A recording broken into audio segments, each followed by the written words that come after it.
Some quick thinking helped catch a man accused of murder in Detroit and an assault in Troy. That suspect was walking in Dearborn Heights when he was spotted by police. Fox 2's Jessica Dubnak talks to the officer who helped track him down. There's no such thing as a routine traffic stop for police officers. For a female officer in Dearborn Heights, Tuesday was anything but. She spotted an alleged murderer, putting an end to attacks on women and potentially saving lives. I'm like, oh my goodness, that's the man from the attacks and the murder. Rewind back a few hours earlier, Tuesday morning, Officer Emily Murdoch, scrolling social media, saw this bolo for Andrew Hall, wanted for murdering a prostitute in Detroit that morning, and days before attacking a mother in the parking lot of a Troy Target store. That woman survived. I have a 1-year-old son. She has a 1-year-old son. She's engaged. I'm engaged, and I really related to her. And I just remember thinking, wow, that's so sad. And I feel very bad for her. She says that's why she keyed in on Hall's distinct appearance, specifically his blue eyes. After a traffic stop that afternoon, she was on Telegraph near Sheridan when all of a sudden she spotted him. And I was thinking to myself, I'm like, we're looking at each other like we recognize each other. She went into cop mode. It was adrenaline. It's like, oh my goodness, I got this guy and I want to take him into custody so that no other person gets hurt. Started to follow him. He ran, then she called for backup. I know your homicide suspect looked at me and picked off. He's in the east side of Telegraph. I can't lose sight of him. So I double back around and I can't find him. So I'm thinking, what would a criminal do? If I was a criminal, what would I be doing right now? She went in and out of stores along Telegraph through neighborhoods while a police perimeter was set up. Then nearly an hour later, she heard on the radio, he's in custody. It's a relief. I'm happy that no one else is going to get hurt. This goes down as easily the biggest case of her young career so far. So to be a female and spot him, it's kind of like right place, right time, and God led me to that moment so I could protect other females. Reporting in Dearborn Heights, Jessica Dubnak, Fox 2 News. We're grateful to her and all the police who help all the time. Harper Woods police now looking for the suspect who shot 2 men, leaving one of them dead. Police say it happened just before 9 this morning on Kelly Road and 8 Mile. Officers found a 25-year-old and a 37-year-old man. Now the 25-year-old is in stable condition at the hospital. The 37-year-old was pronounced dead at the scene. Police are looking for an African-American man with a dark hoodie, dark pants, and possibly a ski mask. He was driving a new Dodge Charger with tinted windows and a really poor paint job, apparently. If you know where he is, call Harper Woods Police or Crime Stoppers at 1-800-SPEAK-UP. Detroit police are looking for a man who tried to set a gas station on fire. It happened last Friday morning at the Marathon at 7 Mile in Southfield. We're told the suspect stole items from the store before pouring gas on the ground near the front door. Employees chased off the man before he could ignite it. The suspect had shoulder-length locks and was wearing a red tank top, tan shorts, and black boots. A Detroit police commissioner has resigned after deputies say he was caught with a sex worker. Commissioner Brian Ferguson says it's all a big misunderstanding, but earlier today, he left his post effective immediately. Here's Fox 2's Robin Murdoch. Obviously, it raised an eyebrow.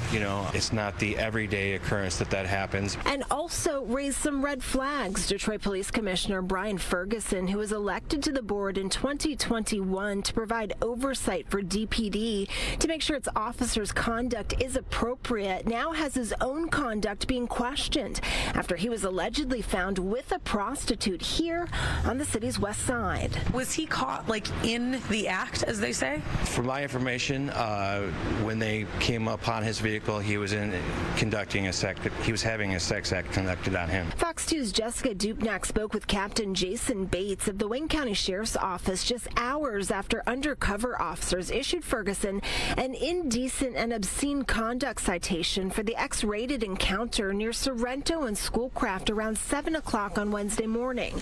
Ferguson apparently identified himself as a commissioner and asked those officers to help him out. A title or position doesn't make him above the law. Obviously, the severity of this situation, it was obvious what was happening. It was a prostitute that's known to this team. That team's work coinciding with a partnership with DPD, a push to pay more attention to quality of life issues, things like prostitution, narcotics, speeding, and drag racing. In recent weeks, officers have issued 24 citations for prostitution. Several grams of cocaine and heroin have been taken off the streets, and some 30 see vehicles impounded or seized. What if it was on the end of your block? If your family, your spouse, your kids were seeing that type of activity in your neighborhood, would it bother you? Ferguson did tell media outlets that this was all a big misunderstanding, that the woman unexpectedly jumped into his truck, that he was trying to kick her out when police pulled up. In a statement, he also said that he does not want this personal matter to become a distraction from the important oversight work this board has to do. For that reason, he says, I'm making the decision to step back from the board meetings for a time, end quote. We are out there trying to make a difference for the community. Just like the neighborhoods that we would want to live in, we're trying to create that for everyone else. There is a Board of Police Commissioners meeting set for 6 o'clock tonight. It will happen at this Union Hall right behind me here on West Grand Boulevard. But as you just heard, Commissioner Ferguson is not expected to be there. Reporting for Fox 2 News, I'm Robin Murdoch. And we have some sad news to report tonight. Detroit community activist, radio host, and former political candidate Brenda Hill has passed away. Hill could be seen in the streets marching, sending her message, trying to stop the violence in the city. She started working with mothers of murdered children after the death of her college-age son in a carjacking back in 2009. Now, coming up at 6 o'clock, we'll have more on Hill's long-lasting impact in the community. She meant a lot to a lot of people. Well, we are enjoying sunshine and blue skies today after storms overnight in Metro Detroit. It started out pretty cool, though, and especially after all that rain. Let's get right to Rich Luderman, who has a look at our much different forecast. Yes, Taryn Rope, it was chilly this morning with that breeze from the north and west. You can clearly see it's going to be quiet for the rest of tonight. Some active weather right now along the Ohio River and some active weather moving through New England. We're at 75 right now, 73 in Grand Rapids, 74 as far north as Bad Axe. That's in the tip of the thumb. But you said it, Taryn, some sun, some clouds. Mount Clemens right now, 73 degrees. For the rest of tonight, we'll get down to 63. And then take a look at what's coming up next. Perhaps a shower chance tomorrow, a much better chance for some wet weather Saturday. And then down the road Monday, more wet weather could be in the forecast. We're going to check it all for you coming up in 20. All right, thanks, Rich.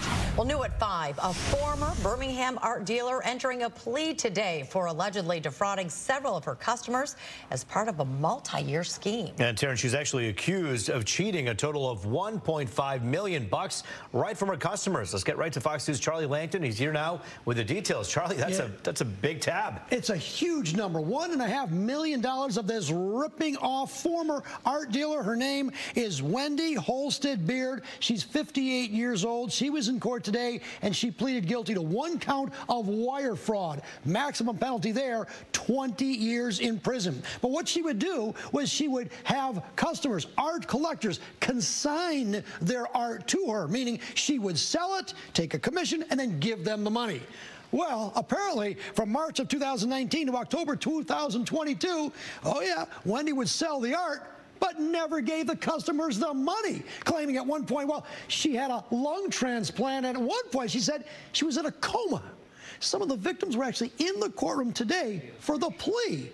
Take a look. You're emotional, aren't you? Well, I was emotional because the print was... A very emotional Madison Ford talking about the Herb Ritz print that he consigned with Wendy Beard's art gallery for $40,000, but he got nothing. And I never got it back, I guess. I'm sorry. I shouldn't be upset about this, but... Beard pled guilty Thursday in federal court in Ann Arbor to ripping off art collectors of works that are worth between $500,000 and $1.5 million. The picture was sold for $400,000+. Who got that money? I believe Wendy got it. How does it make you feel? Awful. The judge said there was literally 500 pages of art in dispute in this case. Some of it sold. The FBI recovered some, and some are just gone. How many victims are there? I don't know the answer to that. I mean, there are 100?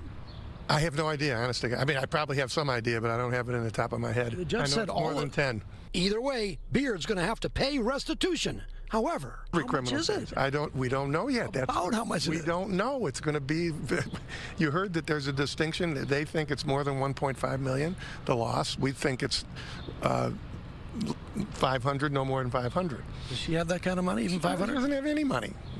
As far as we can see, I mean, you know, she had to scrape to pay her legal fees.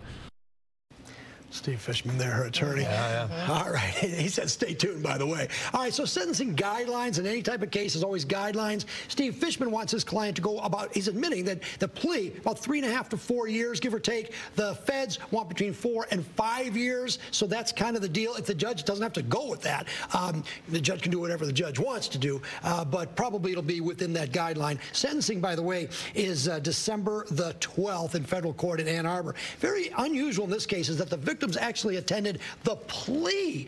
Usually victims attend the sentencing, which they can still do that, but attend the plea. But you heard, this is not a drug dealer gone bad. This is an artwork.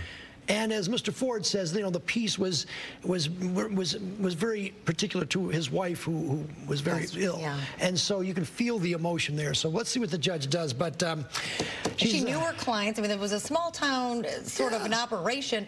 How long was this exactly going on? And more victims? About 2.5 years. We don't know how many victims are, but there are many, many victims here.